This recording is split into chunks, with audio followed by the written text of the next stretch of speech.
தள்ளி போடும் காலம் தாழ்த்தும் உளவியல் நடத்தை.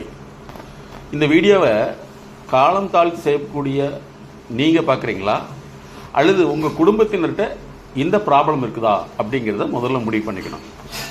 இப்போ இந்த காலம் தாழ்த்தி செய்யக்கூடியவர்கள் தங்களுடைய விருப்பமானதை, வெளியூருக்கு போகிறது, விருப்பமானதை சாப்பிட்றது, டிவி பார்க்குறது, மொபைல் பார்க்குறது, இதெல்லாம் கரெக்டாக செய்வாங்க. ஆனால் செய்ய வேண்டிய வேலையை செய்ய மாட்டாங்க. இப்போ இது மற்றவர்களுக்கு, குடும்பத்தினருக்கு கஷ்டமாக இருக்கும். குடும்பத்தினர் இவங்ககிட்ட கேட்டாங்கன்னா, இல்லை என்னால் முடியல, நான் என்ன செய்யக்கூடாதுன்னு இருக்கேன், செய்யத்தான் முடியும்னு நினைக்கிறேன், ஆனால் என்னால் செய்ய முடியலன்னு சொல்லுவாங்க. இப்போ குடும்பத்தினர் மீதும் தவறில்லை, இவங்க மீதும் தவறில்லை.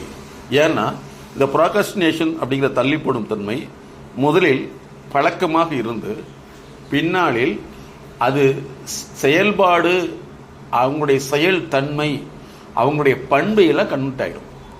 அப்போ எங்களுடைய எம்எஸ்கே லைஃப் கிளினிக் ஃபவுண்டேஷன் இவர்களை திரும்ப அவர்களை இயல்பு நிலைக்கு, சூழ்நிலையை புரிந்து செயல்படும் தன்மையை உருவாக்குவதற்கு பல்வேறு ஆய்வுகள், அதாவது அவங்களுடைய சிறப்பு தன்மைகள் ஆய்வு செய்து அதற்கேற்ப பிஹேவியரல் பிரிஸ்கிரிப்ஷன், எமோஷனல் பிரிஸ்கிரிப்ஷன் இவற்றை கொடுக்குறோம். இது நாங்கள் சொன்னோன்னா உடனே அவங்க எடுத்துக்க முடியாது. அவங்ககிட்ட எதை சொன்னாலும் செய்ய முடியலைங்கிறதுக்கு ஒரு காரணத்தை சொல்லுவாங்க. அந்த காரணங்களை நாங்கள் மறுபடியும் அந்த காரணத்துக்கான மூல காரணத்தை கண்டறிந்து அதை மாற்றி தான் மறுபடியும் செய்ய முடியும்.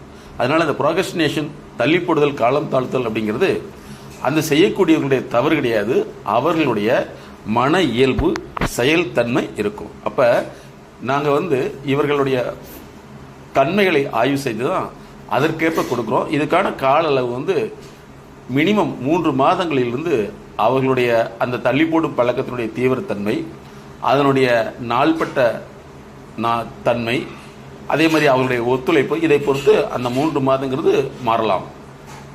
அதனால் குடும்பத்தினர் இந்த மாதிரி தள்ளி போடுறாங்களே அப்படின்னு கவலைப்பட வேண்டியதில்லை. தள்ளி போடும் இயல்புள்ளவர்கள் நம்மளால் இப்படி இருக்குதுன்னு கவலைப்பட வேண்டியதில்லை. ஏன்னா உங்களுக்கு எல்லா செயலும் செய்ய முடியுது.